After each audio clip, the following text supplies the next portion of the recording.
முதல் வாசகம் இறைவாக்கினர் யோனா நூலிலிருந்து வாசகம். அதிகாரம் 3. இறைவசனங்கள் 1-10 முடிய. இரண்டாம் முறையாக யோனாவுக்கு ஆண்டவரின் வாக்கு அருளப்பட்டது.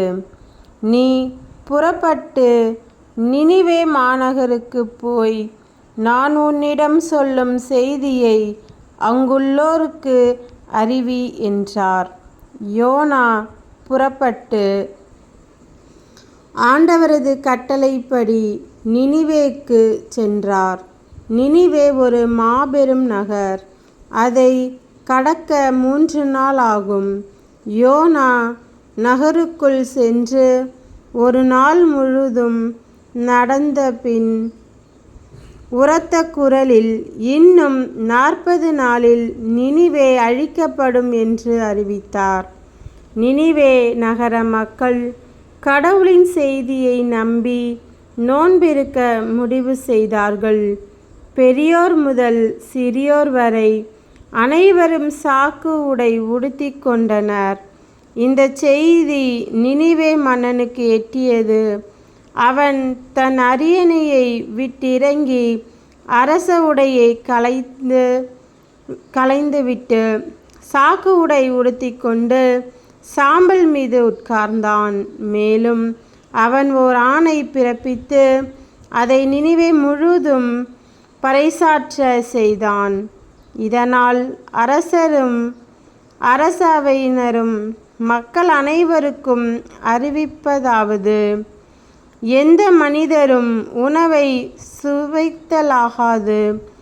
ஆடு மாடு முதலிய விலங்குகளும் தீனி தின்னவோ தண்ணீர் குடிக்கவோ கூடாது. மனிதரும் விலங்குகளும் சாக்கு உடை உடுத்தி கொள்ள வேண்டும். ஒவ்வொருவரும் கடவுளை நோக்கி உரத்த குரலில் மன்றாட வேண்டும். தம் தீய வழிகளையும் தாம் செய்து வரும் கொடுஞ்செயல்களையும் விட்டொழிக்க வேண்டும். இவ்வாறு செய்தால் கடவுள் ஒருவேளை தம் மனதை மாற்றிக்கொள்வார். அவரது கடுஞ்சினமும் தனியும், நமக்கு அழிவும் வராது. அவர்கள் செய்தது அனைத்தையும் கடவுள் பார்த்தார். அவர்கள் தீய வழிகளினின்று விலகியதை அவர் கண்டு தம் மனதை மாற்றிக்கொண்டார். தாம் அவர்கள் மீது அனுப்புவதாக சொல்லியிருந்த தண்டனையை அனுப்பவில்லை.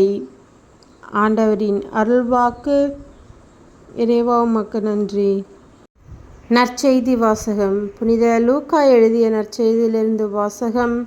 அதிகாரம் 11. இறைவசனங்கள் 29-32 முடிய.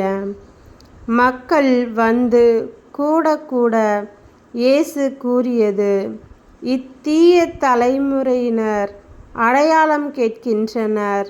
இவர்களுக்கு யோனாவின் அடையாளத்தை தவிர வேறு அடையாளம் எதுவும் கொடுக்கப்பட மாட்டாது.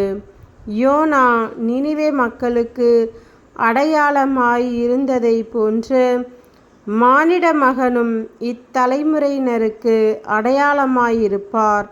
தீர்ப்பு நாளில் தென்னாட்டு அரசி இத்தலைமுறையினரோடு எழுந்து இவர்களை கண்டனம் செய்வார். ஏனெனில் அவர் சாலமோனின் ஞானத்தை கேட்க உலகின் கடைக்கோடியிலிருந்து வந்தவர். ஆனால் இங்கிருப்பவர் சாலமோனிலும் பெரியவர் அல்லரா? தீர்ப்பு நாளில் நினிவே மக்கள் இத்தலைமுறையினரோடு எழுந்து இவர்களை கண்டனம் செய்வார்கள். ஏனெனில் யோனா அறிவித்த செய்தியை கேட்டு அவர்கள் மனம் மாறினார்கள். ஆனால் இங்கிருப்பவர் யோனாவை விட பெரியவர் அல்லரா? கிறிஸ்துவின் நற்செய்தி. கிறிஸ்துவே உமக்கு புகழ்.